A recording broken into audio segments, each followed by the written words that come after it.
మన ప్రభువును రక్షకుడైనటువంటి యేసుక్రీస్తు వారి శ్రేష్టమైన నామములో అందరికీ వందనాలు. కొద్ది సమయం దేవుని యొక్క మాటలు మనం నేర్చుకుందాం. చూడండి, 2వ రాజుల గ్రంథము 4వ అధ్యాయము 2వ వచనం. ఎలీషా, నా వలన నీకేమి కావలను, నీ ఇంటిలో ఏమి ఉన్నదో అది నాకు తెలియచెప్పుమనెను. ప్రైజ్ ద లార్డ్, హల్లెలూయా. ఈ వాక్య భాగము మనందరికీ కూడా చాలా సుపరిచితమైనటువంటి వాక్య భాగమే. చాలా సందర్భాల్లో మనం ఈ వాక్య భాగాన్ని విన్నాం. ఏంటి వాక్యం యొక్క సందర్భము అనంటే, ఎలీషా అనేటువంటి ఒక ప్రవక్త ఉన్నారు. ఆ ప్రవక్త దగ్గర చాలామంది శిష్యులు ఉండేవారు. అయితే ఒక శిష్యుడు అనుకోకుండా సడన్గా మరణించటం జరిగింది. అయితే అతడు మరణించకముందు కొన్ని అప్పులు చేశాడు. అప్పులలో ఉండగా ఆ శిష్యుడు మరణించాడు. అతనికి భార్య, 2 కుమారులు ఉన్నారు. అయితే ఎప్పుడైతే అతడు మరణించాడో అప్పులు వారందరూ కూడా అతని భార్య దగ్గరకు వచ్చి అప్పులు తీర్చమని చాలా రకాలుగా అడుగుతూ ఉన్నారు, బాధిస్తూ ఉన్నారు. నువ్వు ఏ విధంగానైనా సరే నీ భర్త చేసినటువంటి అప్పులన్నీ కూడా తీర్చాలి అని ఆమెను చాలా ప్రెజర్ చేస్తూ ఉన్నప్పుడు ఆమె మెల్లిమెల్లిగా తన ఇంటిలో ఉన్న వస్తువులన్నీ కూడా ఒక్కొక్కటి ఇస్తూ ఉంది. అందాక ఈ వస్తువు ఉంచుకోండి, ఈ వస్తువు ఉంచుకోండి అని అలాగా ఆమె ఇంటిలో ఉన్న వస్తువులన్నీ ఇవ్వడం జరిగింది. ఇక ఆమె ఇంటిలో ఉన్న వస్తువులన్నీ అయిపోయాయి. ఇక అప్పులు వారు అన్నారు, ఇక నీ దగ్గర ఇవ్వడానికి ఏమీ లేదు కాబట్టి నీ కుమారుల్ని మాకిచ్చేయి, నీ అప్పు తీరే అంతవరకు కూడా వారు మాకు బానిసలుగా ఉంటారు, కాబట్టి నీ కుమారుల్ని తీసుకుని వెళ్ళిపోతామని ఆ అప్పులు వారు అనినప్పుడు ఆమె ఏం చేయాలో అర్థం కాని పరిస్థితులలో ప్రవక్త అయిన ఎలీషా దగ్గరికి పరిగెత్తుకుని వెళ్ళి అతనికి మొరపెట్టుకుంది. అయ్యా, నా భర్త మరి మీ దగ్గరే పనిచేసేవారు, మీ దగ్గరే శిష్యుడిగా ఉండేవారు. ఆయన దైవభక్తి కలిగిన వాడని తెలుసు. అయితే మరి ఇలా అప్పులు చేసి మరణించడం వలన ఇప్పుడు అప్పులు వారందరూ వచ్చి ఇలా నన్ను బాధిస్తూ ఉన్నారు, నా పిల్లల్ని తీసుకుని వెళ్ళిపోతానని అంటూ ఉన్నారు, ఏం చేయాలో అర్థం కావట్లేదు అని తన యొక్క బాధ అంతా కూడా ఎలీషా గారికి చెప్పుకున్నప్పుడు ఎలీషా గారు అడుగుతున్నటువంటి మాటను ఇప్పుడు మనం చదువుకున్నాం. దేవునికి స్తోత్రం. ఆయన ఆ స్త్రీ వైపు చూచి అడిగినటువంటి మాట ఏంటంటే, నా వలన నీకేమి కావలెను, నీ ఇంటిలో ఏమి ఉన్నది, నా వలన నీకు ఏమి కావలెను, నీ ఇంటిలో ఏమి ఉంది అంటే నేను నీకేం చేయాలనుకుంటున్నావు? నేను నీకు ఏదైనా చెయ్యాలి అని అనుకుంటే ఫస్ట్ నీ ఇంట్లో ఏముందో అది చెప్పు. దేవునికి స్తోత్రం, హల్లెలూయా. అక్కడ దైవజనుడు ఫస్ట్ అడిగినటువంటి మాట ఏంటంటే, నా వలన నీకేం కావాలి, నేనేం చెయ్యాలనుకుంటున్నావు? ఒకవేళ నేను నీకు ఏదైనా చెయ్యాలనుకున్నా సరే నీ ఇంటిలో ఏముందో అది నాకు చెప్పు, దాన్ని బట్టి నేను నీకు సహాయం చేస్తాను అన్నట్టుగా ఇక్కడ దైవజనుడు మాట్లాడుతూ ఉన్నాడు. ఈరోజు ఇదే వాక్యము ద్వారా దేవుడు మనందరితో కూడా మాట్లాడుతూ ఉన్నారు. దేవుడు మనందరినీ కూడా ప్రశ్నిస్తూ ఉన్నారు. నిజానికి దేవుని దగ్గర నుంచి మనం అందరం కూడా ఏదో ఒక ఫలాన్ని మనం ఆశిస్తూ ఉంటాం, ఏదో ఒక కార్యాన్ని ఆశిస్తూ ఉంటాం. ఆయన అడుగుతూ ఉన్నాడు, నేను నీకేం చేయాలని కోరుకుంటున్నావు, నా వలన నీకేం కావాలని కోరుకుంటున్నావు, నా వలన నీకు ఏం జరగాలని నువ్వు కోరుకుంటున్నావు? మనందరము కూడా దేవుని దగ్గర నుంచి ఏదో ఒకటి మనం పొందుకోవాలని ఆశపడతా ఉంటాం. ఏదో ఒక ఆశీర్వాదాన్ని, ఏదో ఒక కార్యాన్ని, ఏదో ఒక దీవెనను, ఏదో ఒక విడుదలను, ఏదో ఒక స్వస్థతను, ఏదో ఒకటి దేవుడి దగ్గర నుంచి ఖచ్చితంగా మనమందరము కూడా ఆశిస్తూ ఉంటాం. హల్లెలూయా.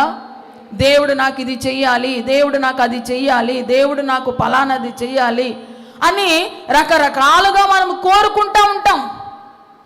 అయితే దేవుడు ఏదైనా మనకి చెయ్యాలి అనంటే మన ఇంటిలో ఏముందో ముందుగా ఆయన మన చూస్తాడు. దేవుడు మనకి ఏదైనా కార్యము చేసే ముందు, దేవుడు మనకి ఏదైనా ప్రతిఫలం ఇచ్చే ముందు, దేవుడు మన జీవితంలో ఏదైనా మేలు చేసే ముందు మన ఇంటిలో ఏమి ఉందో అది దేవుడు ప్రశ్నిస్తాడు, పరిశీలిస్తాడు, చూస్తాడు. దేవునికి స్తోత్రం. హల్లెలూయా. దేవుడు అడుగుతున్న ప్రశ్న ఏంటంటే, ఈరోజు మనం నేర్చుకుంటున్న అంశం ఏంటంటే, నీ ఇంటిలో ఏమి ఉన్నది? నీ ఇంటిలో ఏమి ఉన్నది? హల్లెలూయా. మీరు అంటారేమో, మా ఇంట్లో డబల్ కాట్ మంచం ఉందండి, ఏసీ ఉందండి, డబల్ డోర్ ఫ్రిడ్జ్ ఉందండి, అవి ఉన్నాయండి, ఇవి ఉన్నాయండి అంటారేమో. హల్లెలూయా. దేవుడు చూస్తే అవి కాదు కదా. దేవుడు అడుగుతా ఉన్నాడు, నీ ఇంటిలో ఏమి ఉన్నది? నేను నీకేమైనా చెయ్యాలి అని అంటే నీ ఇంటిలో ఉన్న దానిని బట్టే నేను నీకు మేలు చేస్తాను. నీ ఇంటిలో ఉన్న దానిని బట్టే నేను నీకు కార్యం చేస్తాను. నీ ఇంటిలో ఉన్న దానిని బట్టే నా దగ్గర నుంచి నీకు ప్రతిఫలము వస్తుంది. హల్లెలూయా. దేవునికి మహిమ కలుగును గాక. ఆమేన్. మనం వాక్యములో నుంచి పరిశీలన చేసుకుందాం. మన ఇంటిలో ఏమైనా ఉన్నాయా? దేవునికి ఆయాసకరమైనవి ఉన్నవయా, లేక దేవునికి నచ్చేవి మన ఇంటిలో ఉన్నాయా అనేవి వాక్యములో నుంచి మనము పరిశీలన చేసుకుందాం ముందుగా. దేవునికి స్తోత్రం. హల్లెలూయా. ఇక్కడైతే ఆమె ఏం చెప్పిందో మనందరికీ కూడా తెలుసు. ఈ వాక్యం అందరికీ తెలుసు కదా. ఏముందని చెప్పింది ఆమె ఇంటిలో? నూనె కుండ ఉందని చెప్పింది. అప్పుడు ఆ ప్రవక్త ఏమన్నారు? వెళ్ళి నీ ఇరుగు పొరుగు వారందరి దగ్గర పాత్రలన్నీ కూడా ఎరువు తెచ్చుకుని ఆ నూనె కుండను ఆ పాత్రలో వంచమని చెప్పారు. అప్పుడు ఆ పాత్రలన్నీ నూనెతో నింపబడిన తర్వాత ఆ నూనె పట్టుకుని వెళ్ళి అమ్మేసి వచ్చిన డబ్బులతో అప్పులు తీర్చేసి మిగతా డబ్బులతో నీవు నీ పిల్లలు సుఖంగా బ్రతకండి అని ఆ దైవజనుడు చెప్పిన సందర్భం ఇది. దేవునికి స్తోత్రం. హల్లెలూయా. అటువంటి గొప్ప అద్భుతమైన కార్యం మన జీవితాల్లో కూడా జరగాలంటే మన జీవితాల్లో కూడా, మన ఇంటిలో కూడా ఏమున్నాయో మనం పరిశీలన చేసుకోవాలి. ఈ ఉదయకాల సమయమందు దేవుడు మనల్ని అడుగుతూ ఉన్నాడు, నీ ఇంటిలో ఏమున్నాయి? వాక్యంలో నుంచి కొన్ని విషయాలు నేను మీకు చూపిస్తాను. అవి మన ఇంటిలో ఉన్నాయో, ఇల్లంటే ఒకటి మన గృహం, ఇల్లంటే రెండవది మన కుటుంబం, ఇల్లంటే మూడవది మన హృదయం. ఒకటి ఇల్లు, మామూలుగా గృహం, రెండవది కుటుంబం, మూడవది నీ యొక్క హృదయం. నేను చెప్పేటువంటి విషయాలు మీ ఇంటిలో ఉన్నాయేమో పరిశీలన చేసుకోనండి. ఇవి మీ ఇంటిలో ఉండడం వలన మీకు కార్యాలు జరగడం ఆలస్యం అవుతూ ఉంటుంది. కనుక ఒకవేళ ఆ విషయాలు ఉంటే వాటిని ఈరోజు మనం విడిచిపెట్టేద్దాం. దేవునికి స్తోత్రం. దేవునికి ఆయాసకరమైనవి ఉన్నాయా, లేక దేవునికి నచ్చేవి ఉన్నాయా అనేవి వాక్యంలో నుంచి కొన్ని విషయాలు మనం చూద్దాం. మొట్టమొదటిగా చూడండి, ఆదికాండము 31వ అధ్యాయము 33 నుంచి చదవండి. లాబాను యాకోబు గుడారములోనికి లేయా గుడారములోనికి ఇద్దరు దాసీల గుడారములోనికి వెళ్ళెను గాని అతనికి ఏమీ దొరకలేదు. తరువాత అతడు లేయా గుడారములో నుండి బయలుదేరి రాహేలు గుడారములోనికి వెళ్ళెను. రాహేలు ఆ విగ్రహములను తీసుకుని ఒంటె సామాగ్రిలో పెట్టి వాటి మీద కూర్చుండెను. దేవునికి స్తోత్రం. హల్లెలూయా. మొట్టమొదటిగా ఇక్కడ మనం చూస్తున్నట్లయితే రాహేలు మనకి కనిపిస్తూ ఉంది. ఈ రాహేలు ఎవరు అనంటే యాకోబు ఎంతగానో ప్రేమించి వివాహం చేసుకున్నటువంటి స్త్రీ. రాహేలు తండ్రిని మోసం చేశాడు, అన్నను మోసం చేశాడు. ఆశీర్వాదం అంతా కూడా పొందుకున్న తర్వాత అన్న చంపేస్తాడు అని తెలిసి అక్కడి నుంచి పారిపోయి మేనమామ ఇంటికి వెళ్ళిపోయాడు. లాబాను ఇంటికి వెళ్ళిపోయాడు. లాబాను ఇంటికి వెళ్ళగానే అతని యొక్క చిన్న కుమార్తె అయినటువంటి రాహేలును చూసి ఇష్టపడ్డాడు, ప్రేమించాడు. మేనమామ దగ్గరికి వెళ్ళి అడిగాడు, రాహేలు నాకు ఇచ్చి పెళ్లి చేయని. మేనమామ అన్నాడు, ఇచ్చి పెళ్లి చేయాలంటే 7 సంవత్సరాలు నాకు కొలువు చేయాలన్నాడు. సరే 7 సంవత్సరాలు కొలువు చేశాడు. ఇచ్చి పెళ్లి చేయంటే పెళ్లి చేశాడు. కానీ పెళ్ళి అయిన తర్వాత ఉదయం చూసుకునేసరికి రాహేలు కాకుండా లేయా స్థానంలో ఉంది. వెళ్ళి అడిగితే లాబాను అన్నాడు, పెద్దదానికి పెళ్లి చేయకుండా చిన్నదానికి ఎలా పెళ్లి చేస్తాను? ఇప్పుడు పెద్దదాన్ని చేశాను కదా, చిన్నది కూడా కావాలంటే మరొక్కసారి 7 సంవత్సరాలు కొలువు చేయి, అప్పుడు చిన్నదాన్ని కూడా ఇస్తానన్నాడు. సరే, రాహేలును ప్రేమించాడు కాబట్టి ఆ దినములు అతని కొద్దివిగా ఉన్నవి అని వాక్యములో ఉన్నాయి. రాహేలును ఎంతగానో ప్రేమించాడు కాబట్టి మరొక 7 సంవత్సరాలు కొలువు చేశాడు. రాహేలునిచ్చి కూడా పెళ్లి చేశాడు. తర్వాత వారికి ద్వారా సంతానం పొందుకున్నాడు, వారి దాసీల ద్వారా సంతానం పొందుకున్నాడు. మొత్తం 12 మంది సంతానాన్ని యాకోబు పొందుకున్నాడు. అక్కడ లాబాను దగ్గర ఉంటున్నప్పుడు చాలా విస్తారమైన ఆస్తిని సంపాదించుకున్నాడు. ఒంటరిగా వెళ్ళాడు యాకోబు, అక్కడ చాలా విస్తారమైన ఆస్తిని సంపాదించుకున్నాడు. కొన్ని సంవత్సరాలైన తర్వాత దేవుడు ప్రత్యక్షమై అన్నాడు, నువ్వు మరలా నీ స్వదేశానికి తిరిగి వెళ్ళిపో అన్నాడు. వెళ్ళిపోమన్నప్పుడు యాకోబు ఏం చేశాడంటే లాబానుకి చెప్పా పెట్టుకోకుండా రాత్రికి రాత్రే తన భార్యలను, దాసీలను, పిల్లల్ని, తన ఆస్తిని, పశువుల్ని అన్నిటినీ కూడా తీసుకుని రాత్రికి రాత్రే బయలుదేరి వచ్చేసాడు. ఎవ్వరికి చెప్పుకోకుండా దేవుడు బయలుదేరమన్నాడు, బయలుదేరిపోయాడు. మేనమామకి చెప్పలేదు. దేవునికి స్తోత్రం. ఒక 7 దినముల ప్రయాణం, అంత దూరం వాళ్ళు వచ్చేసారు. అంత దూరం వచ్చిన తర్వాత లాబానుకు తెలిసింది యాకోబు పారిపోయాడన్న విషయం తెలుసుకుని చెప్పా పెట్టకుండా వెళ్ళిపోయాడు అని కోపముతో యాకోబుకి ఏదైనా హాని చేయాలని, ఒక విధంగా చంపేయాలన్నంత కోపముతో లాబాను తన సైన్యాన్ని తీసుకుని బయలుదేరి వచ్చాడంట. దేవునికి స్తోత్రం. హల్లెలూయా. దేవునికి మహిమ కలుగునుగాక. కొంచెం దూరం వచ్చేసరికి ఇక రేపు యాకోబుని కలుసుకుంటాడనగా ఆ రాత్రి లాబానుతో దేవుడు మాట్లాడుతూ ఉన్నాడు, లాబాను, యాకోబు దగ్గరికి వెళ్తా ఉన్నావు, జాగ్రత్త. నువ్వు అతనికి హాని చేయాలన్న తలంపుతో వెళ్తా ఉన్నావు, జాగ్రత్త. నువ్వు అతని దగ్గరికి వెళ్ళినప్పుడు అతని దగ్గర మంచి కానీ చెడే కానీ అతనికి హాని కలిగే విధంగా ఏమీ నువ్వు మాట్లాడవద్దు.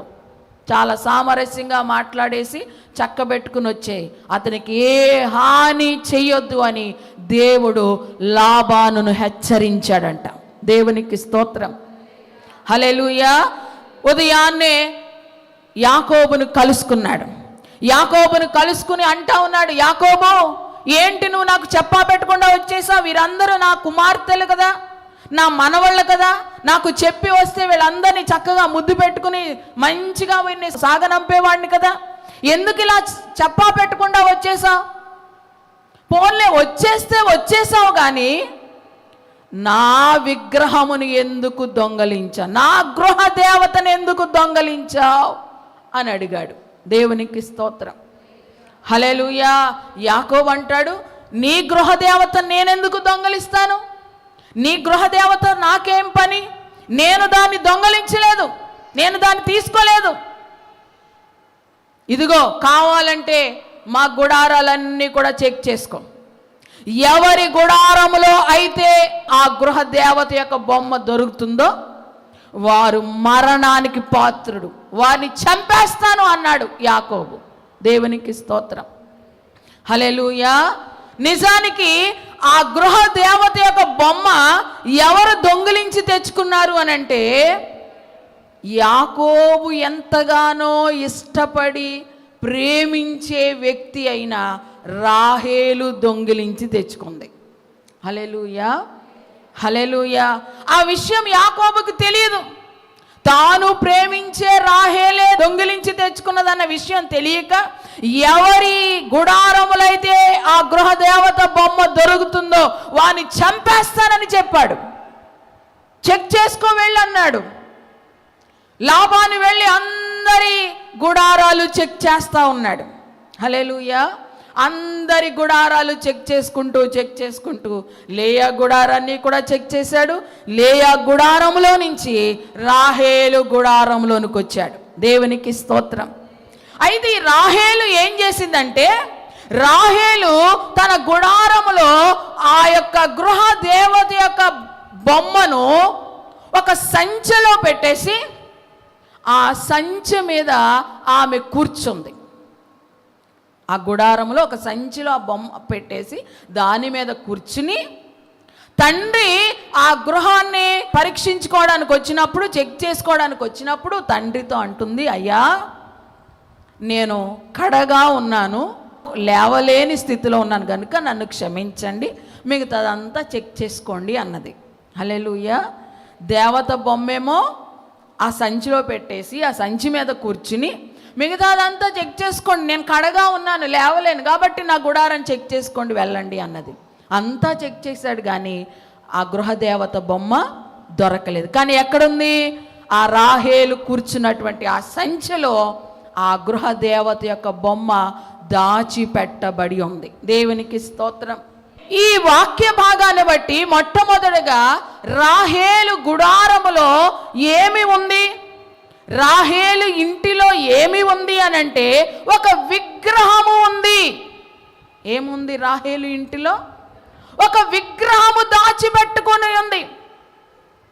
మరి ఆ విగ్రహము తండ్రి కంటికైతే కనబడకుండా దాన్ని దాచిపెట్టగలిగింది. కానీ పరలోకపు తండ్రికి దాచిపెట్టకుండా ఉండగలదా రాహేలు? హల్లెలూయా. తండ్రి చూడకుండా వెళ్ళిపోయాడు, తండ్రి కన్నులను కప్పింది కానీ దేవుని కన్నులను మాత్రం కప్పలేకపోయింది.